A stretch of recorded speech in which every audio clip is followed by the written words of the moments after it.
नमस्कार, आर्या न्यूज में आप सभी का स्वागत है। मैं हूं आपके साथ प्रियंका तिवारी। खबरों को विस्तार से जानेंगे। जलवायु परिवर्तन के कारण असामान्य मौसम की घटनाएं तेजी से हो रही, इसकी वजह से कृषि क्षेत्र को कई चुनौतियों का सामना करना पड़ रहा। सबसे ज्यादा ये चुनौतियां वैश्विक दक्षिण में महसूस की जा रही हैं। ये बात प्रधानमंत्री नरेंद्र मोदी ने हैदराबाद में चल रही G20 कृषि मंत्रियों की 3 दिवसीय बैठक के लिए एक वीडियो संदेश में ये बात कही है। आप भी सुने। Agriculture is at the heart of human civilization. And so, as agriculture ministers, your task is not simply that of handling one sector of the economy. You shoulder a big responsibility for the future of humanity. Globally,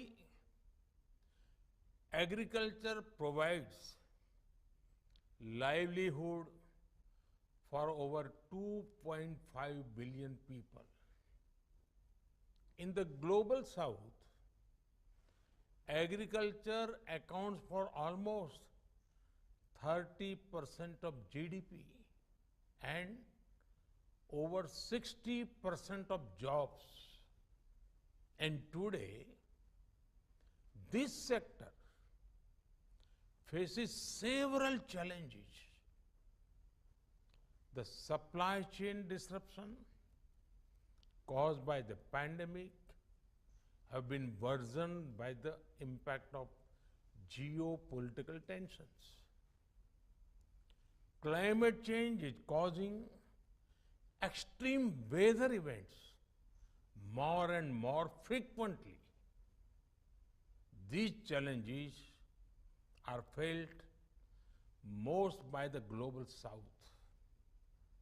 Friends, I want to share with you what India is doing in this most vital sector. Our policy is a fusion of back to basics and march to future.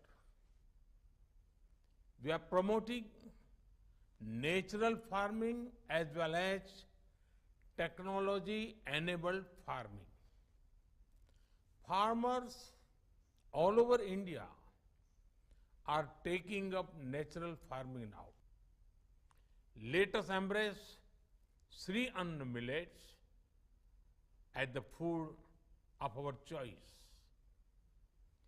As part of our own commitment, India is developing an Institute of Millets Research as a center of excellence for sharing best practices, research and technology in millets.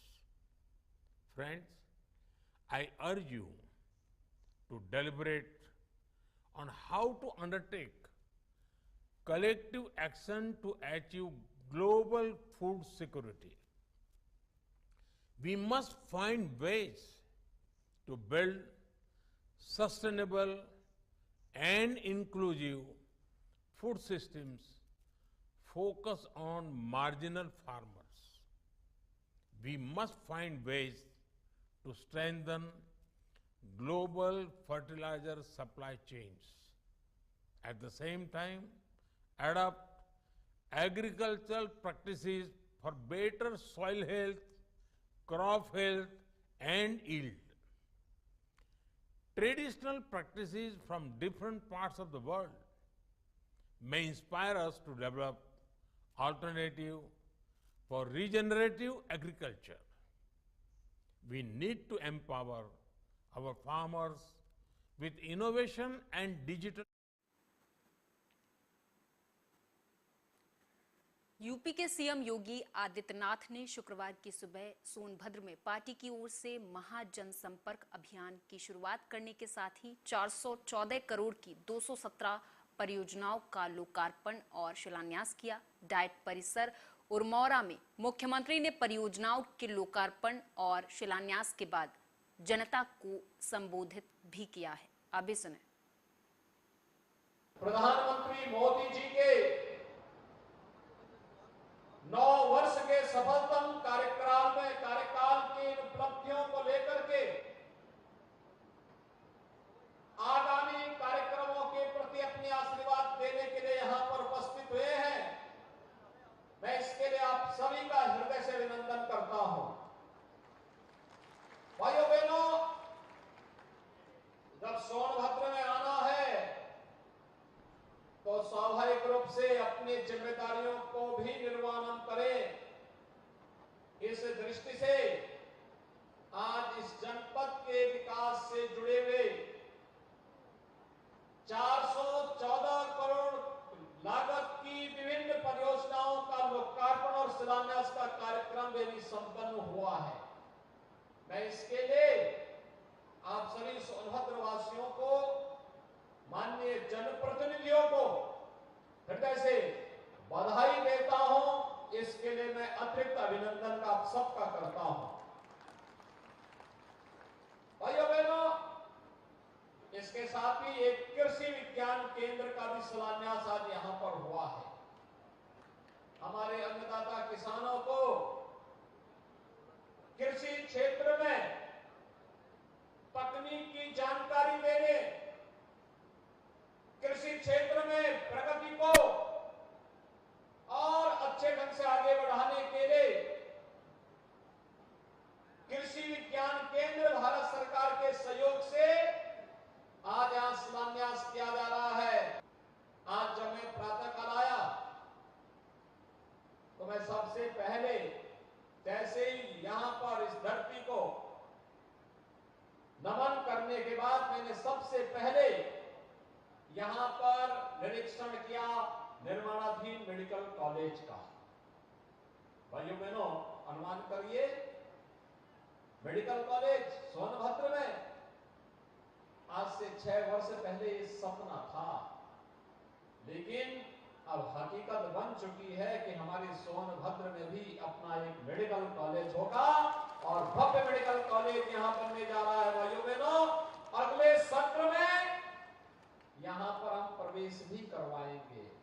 Sonbhadra से मिर्जापुर, भदोही से जुड़े हुए छात्रों को अब पढ़ाई लिखाई के लिए बाहर नहीं जाना होगा।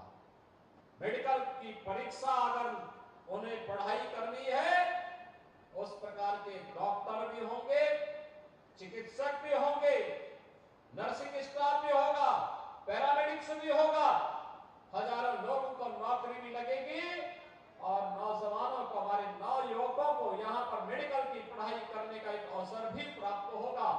यह भी प्रधानमंत्री मोदी जी की परिकल्पना का रूप है, जिन्होंने कहा था 1 डिस्ट्रिक्ट 1 मेडिकल कॉलेज के सपने को साकार करिए। आज उत्तर प्रदेश उस सपने को साकार कर रहा है। तकनीकी दृष्टि से सक्षम यहाँ के बेसिक शिक्षा परिषद के स्कूलों को बनाया गया है या बनाया जा रहा है। और मैं अब यहाँ के प्रशासन से कहूंगा कि डिस्ट्रिक्ट मिनरल फंड का उपयोग सुदूर क्षेत्रों में स्थापित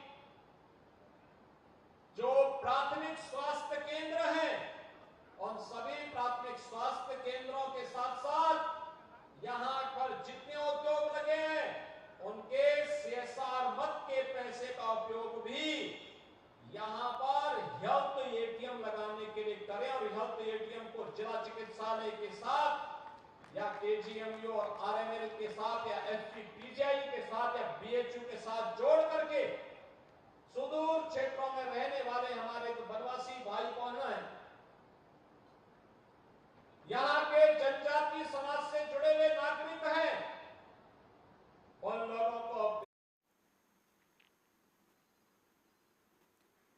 पश्चिम बंगाल में पंचायत चुनाव हो रहे। एक तरफ जहां पंचायत चुनाव को लेकर कांग्रेस और बीजेपी टीएमसी पर लगातार हमलावर है, तो वहीं दूसरी तरफ बंगाल की सीएम ममता बनर्जी भी अपने विपक्षियों को लगातार विपक्षियों पर हमला कर रही हैं। इस दौरान ममता बनर्जी ने क्या कुछ कहा, सुनाएंगे। আমি যতদিন বাঁচবো তারপরে আমার নতুন জেনারেশনরা আসবে। কম আছে দেখুন তো, স্টেজটা দেখুন তো আলোকিত করে। আমি সবার নাম বলতে পারলাম না সময়ের অভাবে, কম আছে। তৃণমূলের যা সম্পদ আছে কোন দলের নেই, অন্য দলের আপদ আছে, আপদ আপদ বিদায় করতে হবে। এই পঞ্চায়েত নির্বাচনে এই 4 জনের জামানত বাজেয়াপ্ত করে দিন। আমরা কথা দিচ্ছি 2024-এ নরেন্দ্র মোদীকে আমরা ভারতবর্ষের চেয়ার থেকে সরাবই রাজনৈতিকভাবে, এটা আমাদের শপথ।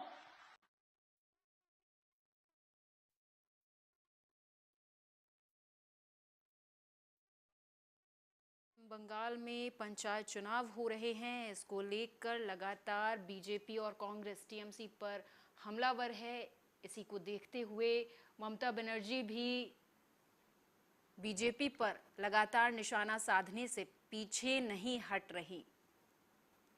ममता ने बीजेपी पर जोरदार हमला बोला और इस दौरान आपको हमने वो बयान सुनाया जो ममता बनर्जी ने बीजेपी और कांग्रेस के लिए बोला है। फिरोजाबाद में पुलिस ने लव जिहाद के आरोपी को गिरफ्तार कर लिया है। मिली जानकारी के मुताबिक यूसुफ नाम का युवक अमित बनकर पिछले 5 सालों से युवती के साथ लिव इन रिलेशनशिप में रह रहा था। बाद में जब युवक की पोल खुली तो वो युवती पर धर्म परिवर्तन का दबाव बनाने लगा। 2 दिन पहले ही पीड़िता ने एसएसपी आशीष तिवारी से न्याय की गुहार लगाई थी और युवती की तहरीर पर मुकदमा पुलिस ने दर्ज कर लिया। आरोपी यूसुफ को पुलिस ने गिरफ्तार कर लिया है।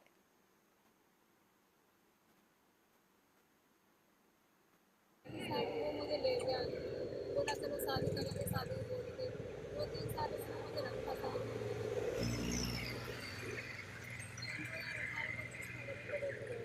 फिर मैं शादी का बोलते रहा, नहीं उसने शादी नहीं की है। और उसने वो मुझे पहले अपना नाम अमित बताया था, फिर उसके बाद में वो मुसलमान निकला। तो फिर मैंने उससे शादी के लिए बोला तो अब मना कर रहा, कह रहा मैं शादी नहीं करूँगा और कह रहा धर्म परिवर्तन करो उसके बाद में मैं शादी करूँगा। मतलब 6 साल चल रही है। आपको कब पता चला? हमें पता अभी चला है। देखिए 13 तारीख को यानी 2 दिन पहले एक महिला जिला मुख्यालय पर पहुंची और उनका ये कहना था कि उनके गांव का ही एक लड़का है जिसका नाम अमित पहले बताया गया था। वह लड़का पिछले 4-5 साल से इनके साथ रहता था लिविंग रिलेशनशिप में। 2-3 जगहों पर उस महिला को लेकर के वो लड़का अमित रखा और जब महिला ने उसको शादी के लिए दबाव बनाया तो शादी करने की जब बात आई उस समय उस लड़के ने इसको धर्म परिवर्तन करने की बात कही। इसका मतलब ये जब उस समय ये इसको बताया गया कि यह लड़का इस्लाम धर्म इसका है और इसका नाम अमित नहीं है, इसका नाम यूसुफ है। तो यूसुफ का जो नाम उसको पता चला तो तब महिला आकर के हम लोग के यहाँ रिपोर्ट की। हम लोगों ने इसमें इमीडिएटली बिना समय गंवाए मुकदमा पंजीकृत किया। हमारी टीम लग गई उसके पीछे और हम लोगों ने कल इस अभियुक्त यूसुफ को लगभग 8 बजे के आसपास गिरफ्तार किया है। देखिए 13 तारीख को यानी 2 दिन पहले। और इस खबर पर हमारे साथ हमारे फिरोजाबाद से संवाददाता रोहित कुशवाहा अधिक जानकारी के साथ जुड़ गए हैं। रोहित, आपसे सबसे पहले समझना चाहेंगे, पूरा मामला विस्तार से बताएं। जी प्रियंका जी। रोहित, क्या आपको मेरी आवाज मिल पा रही है? जी अवश्य सुन पा रहा हूँ। रोहित, आपसे समझना चाहेंगे, पूरा मामला सबसे पहले विस्तार से बताएं। जी प्रियंका जी, लव जिहाद जो आरोपी था वो पुलिस के जरिए आज गिरफ्तार किया गया है। रोहित, आपसे समझना चाहेंगे कि ये जो आरोपी है ये किस मामले पर गिरफ्तार किया गया है, किन किन धाराओं के तहत इसके ऊपर केस दर्ज किया गया है और पुलिस का इस पर अभी क्या कहना है? जो आरोपी है, जो लव जिहाद के आरोपियों को आज पुलिस ने गिरफ्तार किया गया है और आज 2 दिन पहले पीड़ित एसएसपी आशीष तिवारी के पास 2 दिन से लगातार न्याय की गुहार लगा रही है। रोहित, आपसे ये भी समझना चाहेंगे कि क्या पीड़िता को अभी तक इंसाफ मिल पाया है? क्या जो आरोपी है जिसे पुलिस ने गिरफ्तार किया है, क्या उसने अपना आरोप कबूल कर लिया है? पुलिस का इस पर क्या कहना है रोहित?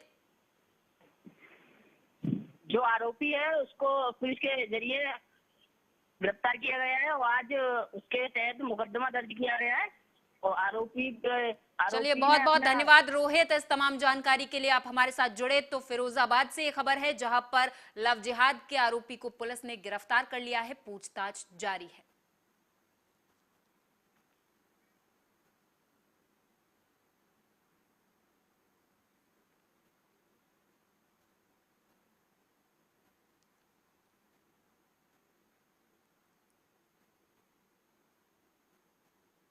कन्नौज में मंत्री असीम अरुण ने मोदी सरकार के 9 साल के किए गए कामों को गिनाया। पत्रकारों से बातचीत करते हुए असीम अरुण ने कहा कि 9 साल में जो काम हुआ वो अभूतपूर्व हुआ। इस दौरान उन्होंने मनमोहन सरकार पर भी निशाना साधा और कहा कि पिछली सरकारों ने नीतिगत फैसलों को भ्रष्टाचार की भेंट चढ़ा दिया था।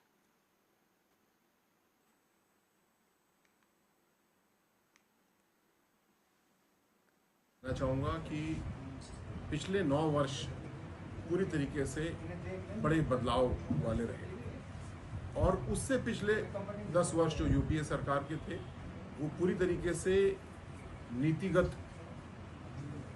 व्यवस्था को ठप कर दिया गया था। अंग्रेजी में जिसको पॉलिसी पैरालिसिस कहा गया, कोई भी नई नीतियाँ नहीं बनी, जो नीतियाँ बनी भी उनको बार बार भ्रष्टाचार में आकंठ डूबी हुई सरकार थी। एक ही उदाहरण अगर लें तो 2G 3G के जो आवंटन हुए, ऑक्शन हुआ, उसको लेकर के हजार करोड़ का घोटाला हुआ, ये सबके सामने आया, कंट्रोलर ऑडिटर जनरल की रिपोर्ट के माध्यम से आया। आज जब 5G का रोल आउट हो रहा है तो आप देख रहे हैं कहीं कोई विवाद नहीं है, कहीं कोई भ्रष्टाचार नहीं है, बल्कि बहुत अच्छी स्पीड से हम लोग काम कर रहे हैं। मैं कहना चाहूँगा कि पिछले 9 वर्ष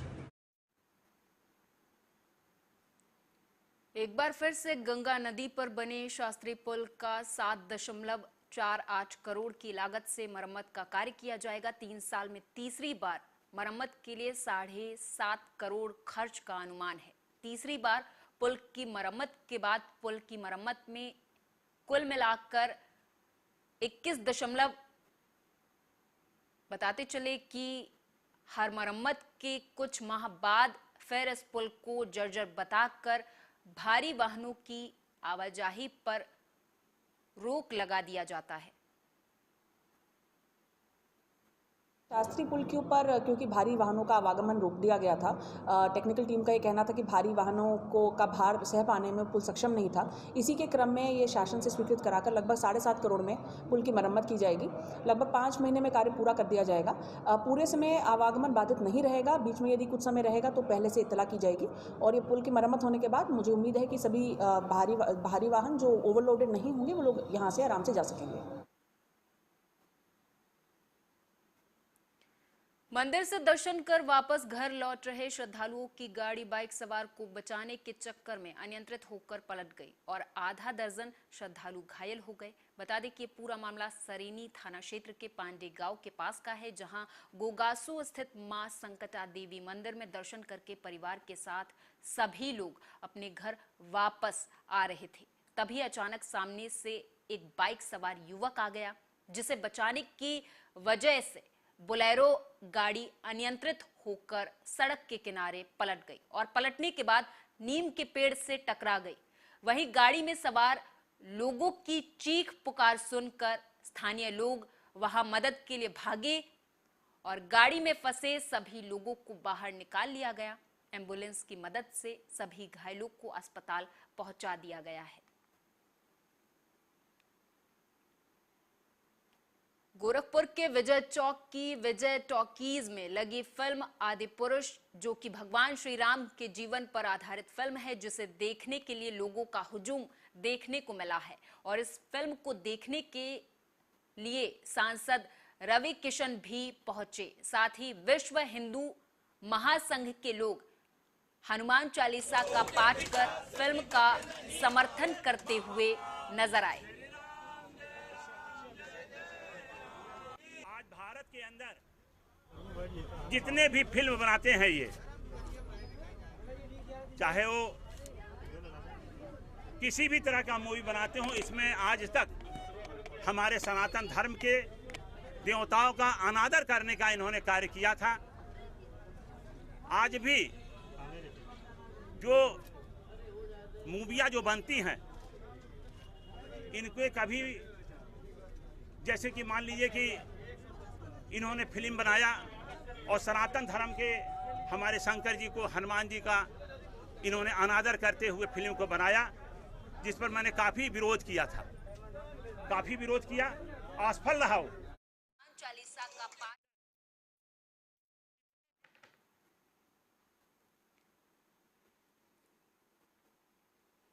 आजादी के 75 साल होने पर हमने इस बार भले ही आजादी का अमृत महोत्सव मनाया हो, लेकिन शिक्षा के क्षेत्र में कल्याणकारी राज्य की स्थापना करने में हम अभी भी बहुत पिछड़े हुए हैं। छात्र जिनको भारत का भाग्य विधाता कहा जाता है, वहीं इन्हीं भाग्य विधाताओं के साथ कई प्रकार के शोषण की सदियों से तस्वीरें सामने आ रही हैं। इन दिनों महात्मा ज्योतिबा फूले रुहेलखंड विश्वविद्यालय बरेली मंडल की जो एक समय प्रतिष्ठित यूनिवर्सिटी थी, आज सवालों के घेरे में आ गई है। ताजा मामला जिले के छात्र नेता रजत मिश्रा ने उठाया और देश की महामहिम राष्ट्रपति को संबोधित 6 सूत्रीय ज्ञापन जिलाधिकारी को सौंपा है, जिसमें उन्होंने कुछ समस्याओं को मुख्य रूप से वर्णित किया है।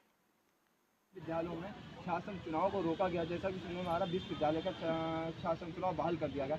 मेरी मांग ये है कि महाविद्यालयों का भी शासन चुनाव को बहाल किया जाए, ताकि कॉलेज में जो अवैध वसूली तमाम 5, 6, 7 के नाम पे सेल्फी IT डेवलपमेंट इस तरीके से नाम से वसूली कर रहे हैं, वो वसूली को रोके जाने का काम किया जाए। वो स्टूडेंट अपना छात्र नेता से खुद कहने का हकदार होगा और वहाँ अपनी समस्याओं का निस्तारण कराने का जिम्मेदार होगा। अगर कोई स्टूडेंट वहाँ पे कहता है अपनी समस्या को निस्तारण कराने के लिए बात रखता है, तो अगर या कोई आवाज़ उठाता है तो उसकी आवाज़ को या तो SC ST या तो क्षेत्र या तो किसी मुकदमे में या तो उसे कोई ना कोई ऐसे गलत तरीके से दबा दिया जाता है। उसकी मजबूरी होती है, वो अपनी आवाज़ को नहीं कह पाता है। अगली खबर मिर्जापुर से है, जहां पर फांसी के फंदे से झूलता हुआ नवविवाहिता का शव मिलने से इलाके भर में हड़कंप मच गया। बता दें कि ये पूरा मामला देहात कोतवाली थाना क्षेत्र के परसिया गांव का है, जहां घर के अंदर ही नवविवाहिता की फांसी के फंदे से लटकते हुए शव मिलने से इलाके भर में हड़कंप का माहौल देखा गया।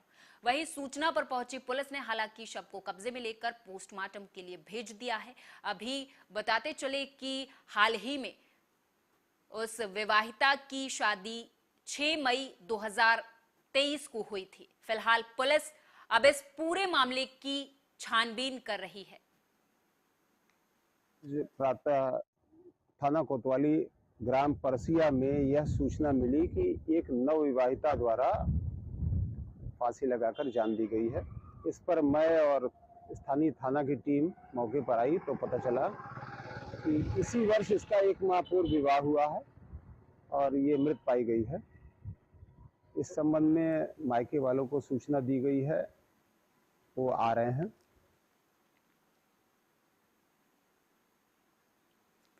आगरा के एतमादपुर विधानसभा में बीजेपी विधायक डॉक्टर धर्मपाल सिंह ने एतमादपुर विधानसभा में होने वाले सभी महत्वाकांक्षी योजनाओं के बारे में जानकारी दी। इस दौरान उन्होंने बताया कि मंडी विभाग कई सारे काम एतमादपुर विधानसभा में होने हैं, जिसके लिए लाखों रुपए का बजट तय किया गया है। इसके अलावा आवारा पशुओं के लिए गौशालाएं भी तैयार होनी है। विधानसभा में पानी की समस्या को देखते हुए नए वाटर वर्क्स का निर्माण भी जल्द शुरू होने वाला है। मुझे खुशी है कि हमारी विधानसभा में करीब 1500 से 1700 करोड़ के काम, कुछ काम अनुमोदित हो गए हैं, कुछ काम स्वीकृति के कगार पर, कुछ काम स्वीकृत हो गए हैं। तो एक बहुत अच्छे लेवल पर हमारे यहाँ विकास कार्य होने वाले हैं। चाहे हम बेसहारा पशुओं के लिए गौशाला की बात करें तो करीब हमारा 19 करोड़ रुपया स्वीकृत हो गया है और अलग से 3 करोड़ रुपया में 2 सरकारी गौशाला भी बन रही है। हमारे पेयजल के लिए 18 करोड़